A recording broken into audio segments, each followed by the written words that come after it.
In the tiki room, in the tiki room, all the birds sing words and the flowers croon in the tiki room. Welcome to our tropical hideaway, you lucky people, you. If we weren't in the show starting right away, we'd be in the audience too. Everybody in the tiki room, in the tiki room, all the birds sing words and the flowers croon in the tiki room. Yeah, I'm pretty into the Disney parks. Real into them. Know a lot of things about them, like the names of the carpenters who made the front door at the Liberty Tree Tavern and stuff. Off the top of my head, I don't, but I did listen to a whole podcast about, that guy. We're gonna make a Dole Whip today, and we're gonna make it in such a way that you can either add alcohol to it or not. And if you don't know what a Dole Whip is, let me educate you. A Dole Whip is a frozen treat. It's basically soft serve. Pineapple soft serve that was introduced in 1986 at Disneyland and Walt Disney World when Dole took over sponsorship of the Enchanted Tiki Room. My favorite attraction at Disney World is the Enchanted Tiki Room. I love the Enchanted Tiki Room. There was a Reddit thread a long time ago on the Tiki Reddit that I sometimes peruse about how did you get into Tiki? And I actually kind of wrote a pretty long reply about how I never really thought about it before, but it was probably because I was just so into the Enchanted Tiki Room when I was a kid. If you've never experienced the Enchanted Tiki Room, it is pretty, it's quaint, let's say that. It's a pretty quaint little attraction in which some birds and plants and statues sing a number of songs to you. While you enjoy the floor show, as it were. There's a thunderstorm that happens, which as a child, I was convinced was a real thunderstorm. It seemed completely believable to me. Kids are dumb. But the environment, the tiki environment that they simulate there, the thatched roof and the woven matte walls and the whole thing, I don't know, it just really left a strong impression on me, and I've just always been very into it. As a matter of fact, when I was a kid, I was like 10 or 11 years old, I really wanted to remodel my bedroom into basically a tiki bar and cover the walls in mats and bamboo and the ceiling and thatch. And my parents were like, absolutely not. That will be disgusting, a fire hazard, and probably filled with bugs. And so I got into heavy metal instead. The original Enchanted Tiki Room is the West Coast version, of course, opened in 1963. It is a treasure of audio animatronics. It's the first audio animatronic attraction. A lot of people get confused about that. So, really, is that the first time that animatronics spoke in an attraction? That's not what audio animatronics are. Audio animatronics is a technique that the Disney company invented of recording the movements of animatronics onto audio tape, reel-to-reel tape. I don't think they're not on tape anymore. They're obviously all on hard drives. They're still called audio animatronics for some reason. We run it off a little 1-inch tape that has 14 tracks. And on each track, we can get up to 16 signals. Now, those little signals go and impulse this figure and make the figure move, make the figure talk. They don't really do much with them anymore, sadly. It's all screens now. That's it. I just lost my shot at being a Disney blogger. Everything is great at Disney. It's all fantastic. I don't have any complaints about Disney World at all. Except a lot of things. So some interesting things about Disney history and its relationship with WED Enterprises, Walter Elias Disney's Imagineering firm, that he owned wholly himself, aside from the company, which had partners and banks were involved and things like that. So Disneyland at this time, they had what were called ticket books. Even Walt Disney World had that when they first opened. And so Disney fans will refer to a ride as being an E-ticket or a C-ticket or a D-ticket or an A-ticket or whatever. It has to do with, when you bought your book for the day, you had like a few E-tickets. Those were the top level amazing rides. That was your Space Mountain, those kinds of things. And you had a bunch of more D tickets that you could ride, more C tickets. Well, the Enchanted Tiki Room was not on the ticket system at all. It cost $0.25. Walt owned it outright inside the park. It was his own ride himself. WED Enterprises owned it entirely. You could not exchange tickets for it. You just had to pay money. You paid to get in, and then you paid more to see the Tiki Room. That was the level that it was on. It was a separate property, on Parkside. I know that eventually, obviously, has changed since then. I don't know exactly when that changed. I just think that's fascinating. Just like, Walt strong-arming, like, I've got a new idea for an attraction. Great, Walt, where do you want to put it? I want to put it it there. Great, Walt, what do you think is gonna get out of the way? It's my own attraction. It's not yours. Nobody else can have any of this money. It's mine. It's mine, you understand? Mine, all mine. Get back in there. Down, down, down. Go, go, go. Mine. I guess Walt can do whatever he wants. It's his house. Sure, man. All right. I've definitely pontificated enough about Walt Disney and his frozen brain. And, we haven't even gotten into that. I guess we could make a zombie for Walt. Yeah, not yet. That's true. Money. Now we're gonna make an attempt at doing a home version of the Dole Whip in my blender. Effectively, this is a blended smoothie.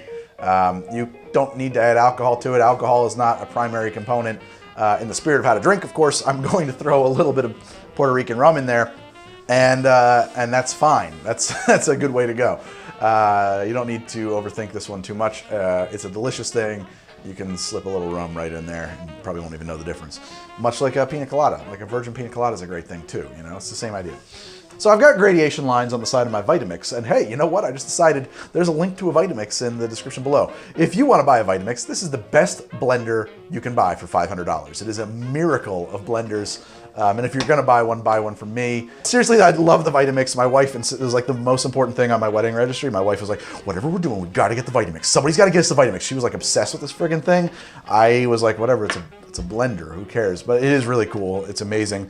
The fact that it has a fully continuously variable speed setting on a rheostat, actually, if I'm going to be technical, means that you can always find the harmonic frequency for the thing that you are liquefying. So a lot of times if you're using a blender, you'll find that, hey, it's spinning really fast at the bottom, but nothing's getting sucked down from the top. Every viscosity is going to have its own harmonic frequency.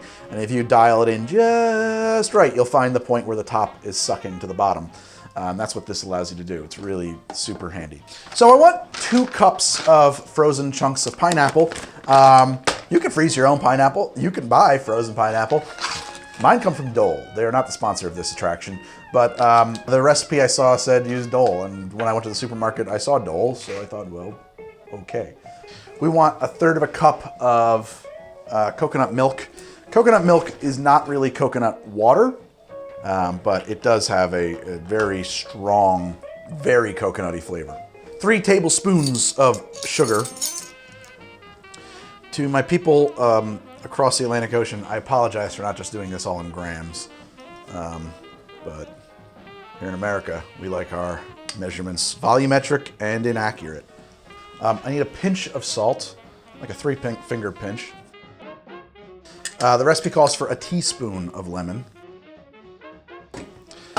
and a teaspoon of lime.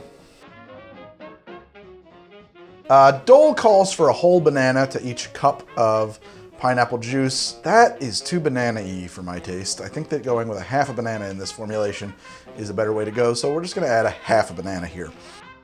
Engaged. So this is almost done blending. And what I've got here is probably 2 servings. And so, by the way, if you wanted to make this non-alcoholic, skip this step. I think there's nothing, that's the way the recipe is written. But we can easily add 2 ounces of gold rum, of just any, you know, light rum you want, and make this into a delicious treat. Something that they might not serve inside the Magic Kingdom. Just made our Dole Whip very grown up indeed. This was very thick before I added alcohol to it, much more like a soft serve. This is now sort of a shake, and that's okay, but if you don't add alcohol to it, it'll remain like soft serve. It'll be very thick. But let's see how it is. I think we should use some pineapple to garnish this. Normally I've got my pineapple chunks at the ready, but I don't today for a handful of reasons. And what I'm going to use, this pineapple core. The world is filled with silly kitchen gadgets that you probably don't need. The pineapple corer is actually an incredible tool. I resisted getting one for a really long time because I thought it was ridiculous, but it does make this super easy. It's also necessary if you want to serve a drink in a pineapple. It makes it so you can clear it out really well. Put some pineapple up there, great, and some pineapple fronds. And definitely an umbrella. and a straw. There we have my Dole Whip shake. Since it is more liquidy, you know, ideally you'd have to eat this with a spoon or something. But there's the Dole Whip shake, grown up. A little bit of rum in there, a little something extra for Daddy. That takes me right back down to Florida. The pineapple it's pineapple. The pineapple is extremely dominant, but now that you're tasting it, I never thought about it before. There are other flavors in there that make it work. The small amount of banana really does kind of help tie that flavor profile together. It is a sweet, this is a confection, this is a treat. You know, it's a pina colada base. I mean, it's not a pina colada. It is a very different formulation. It has a different flavor profile from a pina colada. Pina colada, much more coconut forward. This much more pineapple fruit forward, much more banana forward. So they're different recipes, but it's in that same vein. This is not something that's got a complicated flavor profile that needs a lot of explanation. And all the same, here I am talking about it. It is just a delicious, incredible, great treat. And if you're already a fan of the Dole Whip, it's something that you probably want to know how to make. So there it is.